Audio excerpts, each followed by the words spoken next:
Hello my dear students. તો આજે આપણે વધુ એક નવો પ્રોગ્રામ જોવા જઈ રહ્યા છે, જે છે write a PHP program that prints the Fibonacci series till the number entered by user. એટલે આમાં પણ આપણને ફોર્મની જરૂર પડશે. જે ફોર્મમાં એણે એક નંબર નાખ્યો હશે એ નંબર સુધી આપણી Fibonacci series પ્રિન્ટ થશે. ઓકે, તો ચલો એ જોઈ લઈએ કોડ છે શું. કોડમાં HTML માં શું લખ્યું છે? એક્શન અને મેથડ, જે તમને પહેલા વિડીયોમાં સમજાવ્યું. પછી એન્ટર ધ નંબર, આમાં નેમ એન લખે છે, એનું રીઝન બી તમને ખબર છે.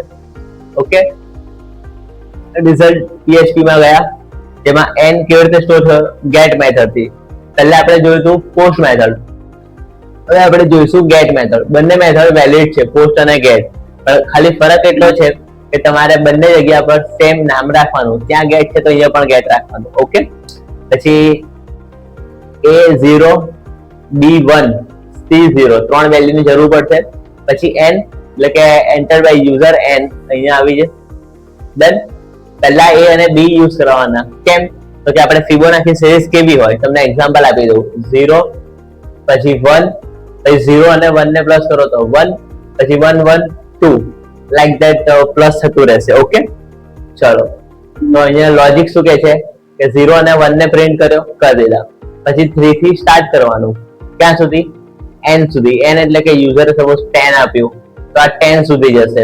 ઓકે, i++ હશે તો પહેલા તો શું કરશે? c પ્રિન્ટ કરશે. c માં a plus b એટલે a plus b is 0 plus 1 એટલે 1 પ્રિન્ટ કરશે થર્ડ વેરિયેબલ પર.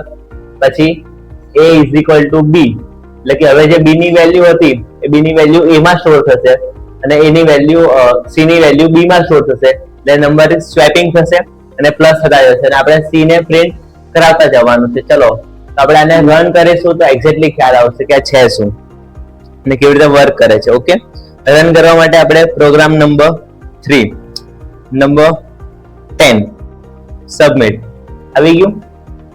0 1 1 2 3 દરેક વસ્તુ પ્લસ કરી છે. 1 + 1 2 2 + 1 3 આવી રીતે થઈ ગયું. આ તો તમારો થર્ડ પ્રોગ્રામ. તો હવે આપણે મળીએ છીએ વધુ એક નવા વિડીયોમાં નવા પ્રોગ્રામ સાથે. Thank you.